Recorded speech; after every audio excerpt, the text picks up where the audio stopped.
بسم اللہ الرحمن الرحیم کالتصدق بالقیمت عند فوات ایام التضحیہ۔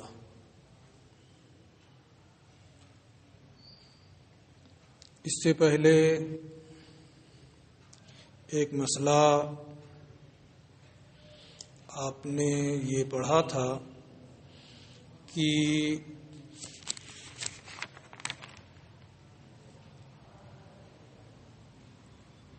نماز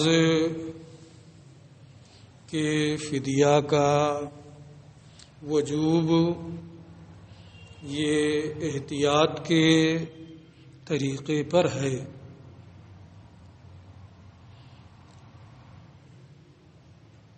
ایک سوال تھا، اس سوال کا جواب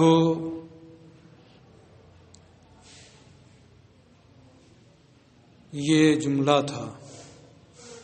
سوال کی وضاحت اور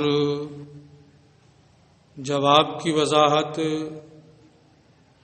ووجوب الفدیۃ فی الصلاۃ للاحتیاط کے تحت پوری تفصیل سے اس سے پہلے کے درس میں ہم نے آپ کو بتا دیا ہے۔ آج کا جو سبق ہے یہ سبق بھی ایک سوال مقدر کے جواب کے طور پہ ہے، اور گزشتہ سبق کے مطابق اس میں بھی اسی طرح کا بیان ہے۔ یہ کہتے ہیں جیسے ایام نہر کے فوت ہونے کی صورت میں قیمت کا صدقہ کرنا اے کا وجوب التصدق بقیمت الشاۃ، یعنی جیسے بکری کی قیمت کا کے صدقہ کرنے کا واجب ہونا۔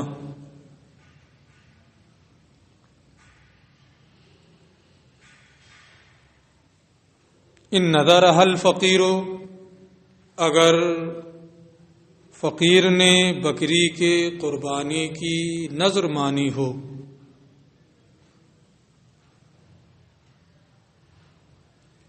یہ قید جو انہوں نے ذکر کی ہے کہ فقیر نے قربانی کی بکری کی قربانی کی نذر مانی ہو، اس کی وجہ یہ ہے کہ فقیر پر قربانی کا وجوب یا تو قربانی کی نیت سے جانور کے خریدنے کی وجہ سے یا نذر کی بنیاد پر ہے، برخلاف غنی کے کہ اس کے اوپر قربانی کا وجوب قربانی کی نیت سے جانور خریدنے کی بنیاد پر نہیں۔ اس لیے یہاں انہوں نے یہ قید رکھی ہے، ان نذرها الفقیر، اگر بکری کے قربانی کی فقیر نے نذر مانی ہے، اب اشتراها،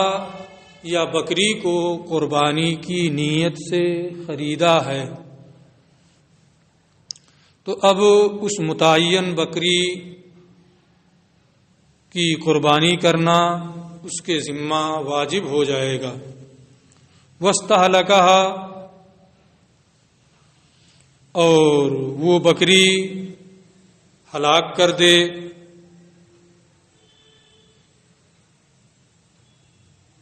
او بعین الشاۃ ان بقیت حیۃ، تو ایسی صورت میں قیمت کا صدقہ کرنا واجب ہوگا جب اسے ہلاک کر دے گا، اور اگر کسی وجہ سے اس نے قربانی نہیں کی لیکن بکری موجود ہے تو زندہ بکری ہی کو قربانی کے ایام جب ختم ہو گئے ہیں تو صدقہ کرنا واجب ہوگا۔ اس کو یہ کہتے ہیں او بعین الشاۃ ان بقیت حیۃ عند فوات ایام التضحیۃ ایضا للاحتیاط، یا اگر بکری زندہ ہے تو عین بکری کو ایام نہر ختم ہونے کی صورت میں صدقہ کرنا واجب ہے، یہ بھی نماز کے فدیہ کی طرح سے احتیاط کے طور پہ ہے، یعنی بکری کی قیمت کا ہلاک ہونے کی صورت میں صدقہ کرنا یا بکری کے زندہ ہونے کی صورت میں ایام نہر ختم ہونے کے بعد عین بکری کو صدقہ کرنا، یہ بھی احتیاط کے پیش نظر ہے، جیسے نماز کا فدیہ یہ احتیاط کے طور پہ ہے۔ فہو تشبیہ بالمسألۃ المتقدمہ، یہ مسئلہ، یہ حکم گزشتہ مسئلے سے کی تشبیہ ہے، اسی سے تشبیہ دینا ہے، جیسے گزشتہ میں حکم ہے احتیاط کے طور پر، ایسے ہی احتیاط ہی کے پیش نظر یہ حکم بھی ہے۔ شاہ ملا احمد جیون رحمۃ اللہ تعالی علیہ فرماتے ہیں، وہ جواب عن سوال مقدر، یہ بھی ایک سوال مقدر کا جواب ہے، تقریرہ، اور اس سوال کی تفصیل، توضیح اور تفصیل یہ ہے، ان ما لا یوقل شرعا لا یکون له قضاء وخلف عند الفوات، وہ چیز جس کے لیے جو شرعاً معقول نہ ہو، اس کے لیے قضا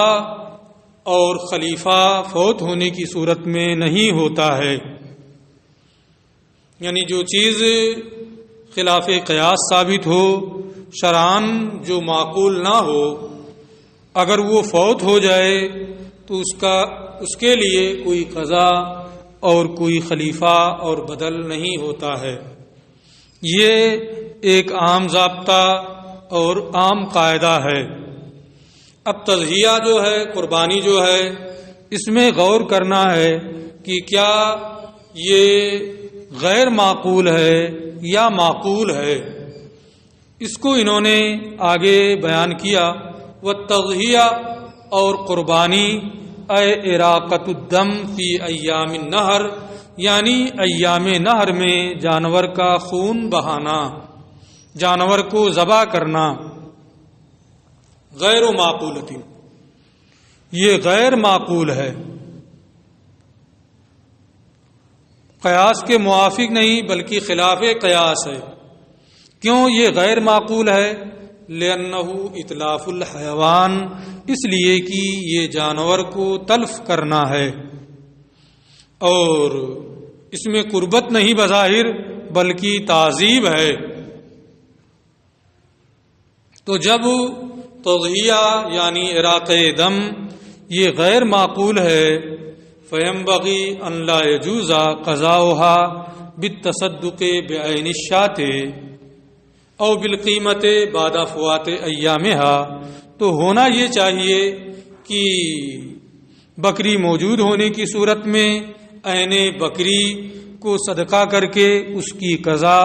یا بکری موجود نہ ہونے کی صورت میں قیمت کے ذریعے سے اس کی قیمت کا صدقہ کرنا قضا کے طور پہ ایام نہر کے ختم ہونے کے بعد، فوت ہونے کے بعد جائز نہ ہو، کیونکہ جو چیز غیر معقول ہوتی ہے وہ اس کے لیے کوئی خلیفہ اور اس کی کوئی قضا نہیں۔ فینبغی ان لا یجوز قضاؤها، تو مناسب یہ ہے کہ عین شات کو بعین ہی بکری کو صدقہ کر کے اس کی قضا جائز نہ ہو، یا قیمت کو صدقہ کر کے اس کی قضا جائز نہ ہو بعد فوات ایامها، ایام تضحیہ کے فوت ہونے کے بعد۔ یہ یہاں پر اعتراض ہے۔ فاجابا، تو مصنف نے، ماتن نے اس کا جواب دیا، بأن وجوب التصدق بالقیمت او بالشاۃ بعد فوات الایام للاحتیاط لا للقضاء، کہ ایام تضحیہ کے فوت ہونے کے بعد بکری موجود ہونے کی صورت میں، عین بکری موجود نہ ہونے کی صورت میں بکری کی قیمت کے تصدق کا واجب ہونا، یہ احتیاط کی وجہ سے ہے، قضا کے طور پر نہیں ہے۔ وذالک لأن التضحیۃ فی ایامہا، اور اس کی تفصیل یہ ہے، اس کی وجہ یہ ہے کہ ایام نحر میں قربانی کرنا، اس کی دو وجہیں ہو سکتی ہیں، اس میں دو احتمال ہے۔ تحتمل ان تکون اصلا بنفسها، ایک احتمال تو یہ ہے کہ یہ بذات خود اصل ہے، کسی کا خلف نہیں ہے۔ وتحتمل ان تکون خلفا، اور یہ بھی احتمال ہے کہ قربانی کرنا ایام نحر میں یہ بذات خود اصل نہ ہو، بلکہ یہ خلف ہو، کسی کا خلیفہ ہو۔ بأن یکون التصدق بعین الشاۃ او بقیمتها اصلا، یعنی عین بکری کو صدقہ کرنا یا اس کی قیمت کو صدقہ کرنا اصل ہو، لیکن اراقہ دم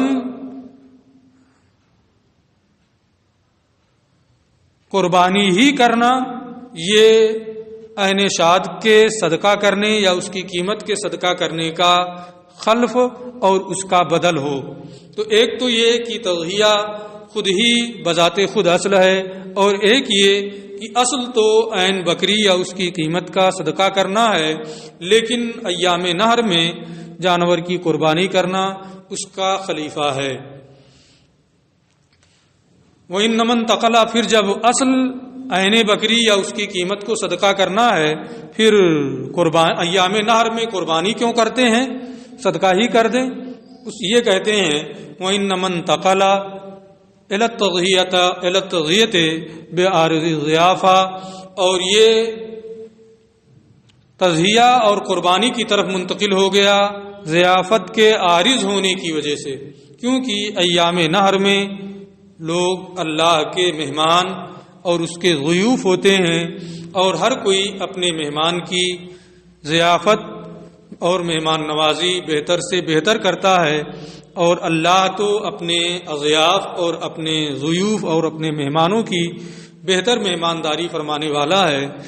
تو اور گوشت یہ ازکا اور اطیب طعام ہے،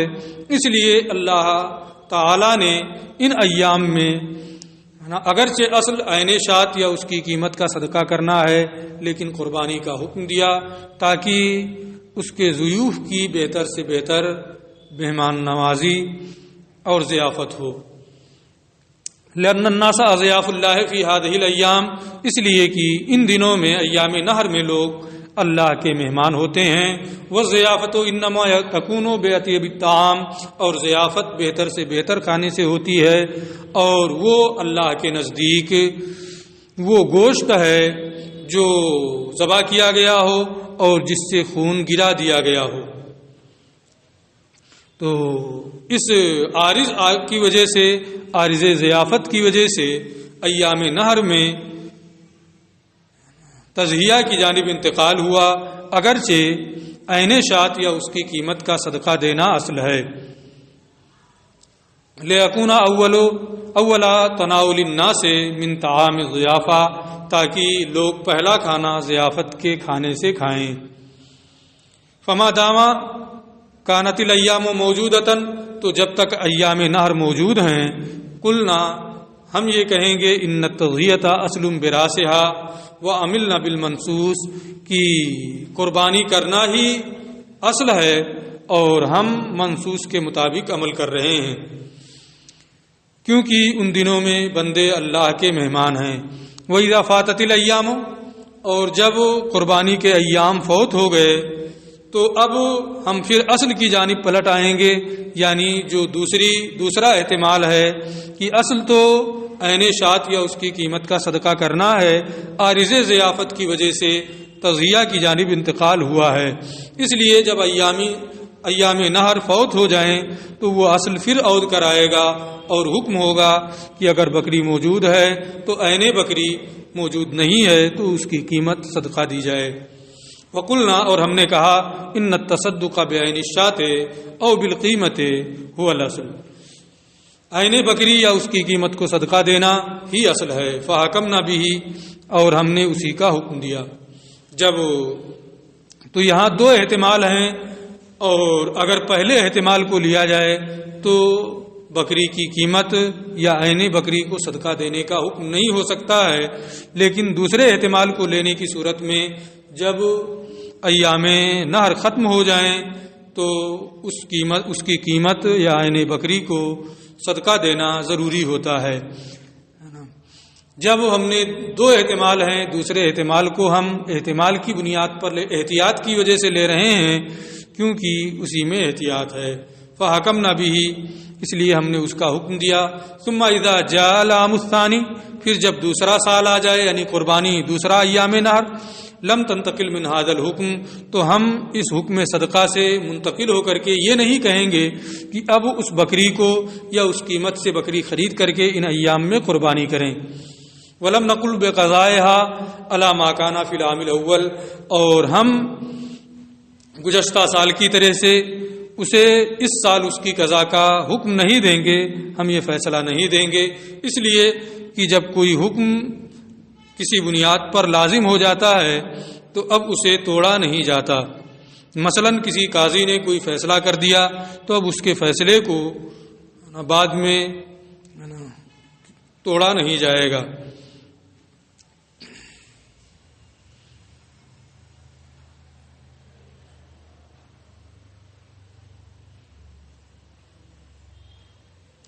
مثلا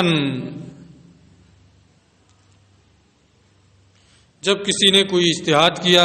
اور اس کے مطابق کوئی حکم بھی نافذ کر دیا تو اب اس کا اجتہاد اس کے بعد کسی بنیاد پر تبدیل نہیں ہوگا. ہاں اگر نص کے خلاف اس نے فیصلہ کر دیا ہو تو وہ الگ چیز ہے. تو یہاں اس مسئلے میں بھی دو احتمال ہیں، دو احتمال کی وجہ سے احتمال ثانی کی بنیاد پر بطور احتیاط یہ حکم دیا گیا کہ ایام نہر اگر فوت ہو گئے ہوں تو بکری موجود ہے تو اس کو عین بکری کو موجود نہیں ہے تو اس کی قیمت کو صدقہ کرنا یہ واجب ہے. یہ قضا کے طریقے پر نہیں، خلیفہ کے طریقے پر نہیں، بلکہ دو احتمالوں میں سے ایک احتمال کو لے کر بطور احتیاط یہ حکم دیا گیا ہے. باقی تفصیل جو حقوق العباد سے متعلق قضا کی انواع کی مثالیں ہیں وہ ہم انشاءاللہ عرس کے بعد پڑھیں گے. السلام علیکم.